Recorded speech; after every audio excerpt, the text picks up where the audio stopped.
Baik, sekarang kita masuk ke modul yang ketiga, yaitu Privacy by Design. Setelah kita membahas mengenai beberapa konsep dasar mengenai privacy, serta beberapa entitas penting di dalamnya, kita masuk dalam pembahasan inti kita, yaitu adalah Privacy by Design. Seperti yang kita telah singgung di modul yang pertama, Privacy by Design, khususnya di dalam software development, adalah sebuah konsep di mana dalam pengembangan perangkat lunak, pertimbangan privacy diintegrasikan ke dalam setiap fase proses pengembangan, mulai dari requirements, desain, implementasi, hingga testing. Privacy by Design membantu memastikan bahwa privasi merupakan bagian integral dari sebuah sistem perangkat lunak, ya, bukan hanya sebagai pelengkap saja. Ada 7 prinsip dari Privacy by Design yang harus kita pahami. Prinsip yang pertama adalah privacy is proactive, not reactive. Privacy adalah langkah yang proaktif, bukan reaktif. Ya, langkah yang antisipatif juga bisa. Ya. Kita tidak menunggu masalah privacy muncul, melainkan kita mengambil pendekatan yang proaktif, ya, atau antisipatif. Ya, potensi risiko privacy kita identifikasi dan kita tangani sejak awal, sehingga privasi telah terintegrasi sejak fase awal, ya, fase awal pengembangan sistem semenjak fase requirement.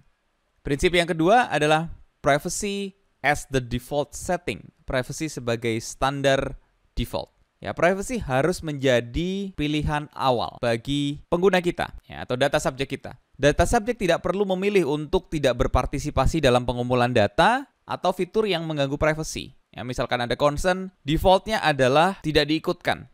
Kemudian pengguna bisa memilih untuk ikut.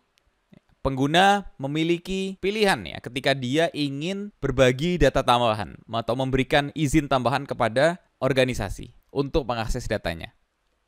Kemudian prinsip yang selanjutnya adalah privacy embedded into design. Ya, privacy terintegrasi dalam desain.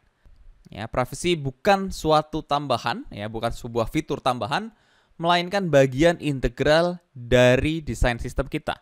Ya, dari desain awal kita sudah memikirkan tentang di mana kita akan menempatkan privacy atau membungkus fitur kita dengan fitur privacy. Kemudian yang selanjutnya adalah full functionality, positive sum, not zero sum. Artinya adalah fungsionalitas privacy dan fungsionalitas utama sistem, ya, bukan dua hal yang bertentangan, namun merupakan bisa berjalan bersama-sama, ya, win-win solution, ya, di mana langkah privasi dapat meningkatkan kualitas keseluruhan sistem dan memastikan pengalaman yang positif bagi pengguna tanpa mengorbankan privacy. Prinsip selanjutnya adalah end-to-end protection atau life cycle security. Perlindungan total dan keamanan sepanjang siklus jalannya software tersebut. Kita lindungi mulai dari pengumpulan data, penyimpanan data, pemrosesan data, hingga penghapusan. Ya, kita harus menjaga agar setiap langkah-langkahnya memperhatikan aspek-aspek keamanan dan tentu saja yang nantinya dapat menjaga privasi dari pengguna kita.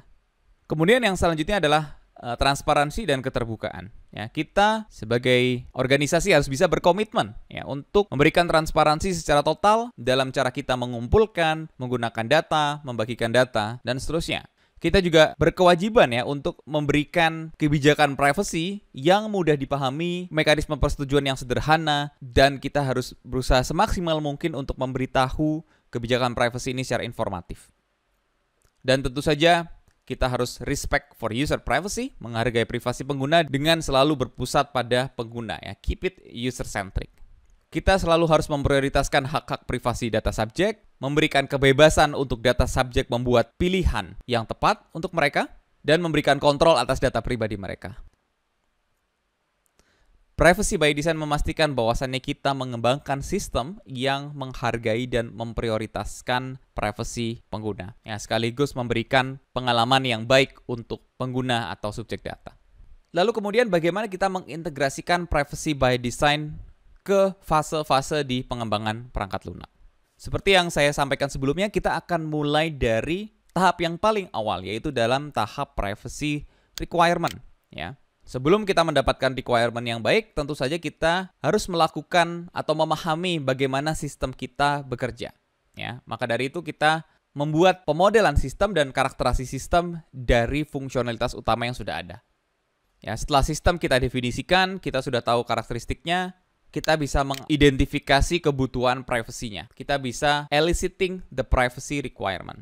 Selanjutnya kita bisa mendesain solusi yang privacy aware. Ini adalah masuk dalam tahap desain. Contoh-contoh detail dari desain privacy aware ini akan kita bahas di slide-slide selanjutnya. Tentu saja setelah itu kita akan masuk ke dalam tahap implementasi, kemudian testing, monitoring, dan seterusnya. Ini akan menjadi cycle dari pengembangan perangkat lunak. Ya, namun dalam course kali ini kita akan berfokus ke 3 step yang awal. Ya, 3 tahap yang awal, mulai dari pemodelan sistem dan karakterisasi, kemudian kita mendapatkan kebutuhan privacy, dan yang selanjutnya kita mendesain solusi untuk memenuhi kebutuhan privasi tersebut. Ya, kita akan berfokus di 3 tahap ini pada slide-slide yang selanjutnya.